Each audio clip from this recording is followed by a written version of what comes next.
Hey everyone, so today we're going to replace this S Pen tip, which is bending way too much and I'm having issues writing with it. So to replace it, you will need first a tweezer like this to pull out the tip, and also a new replacement tip for your pen.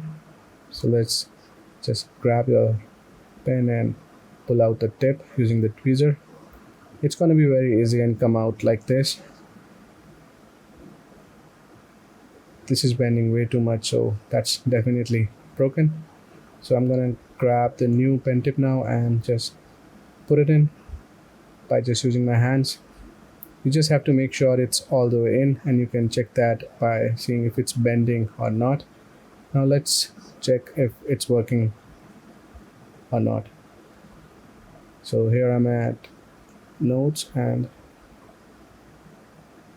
this feels smooth just like the original one. So yeah, that's perfect. Great.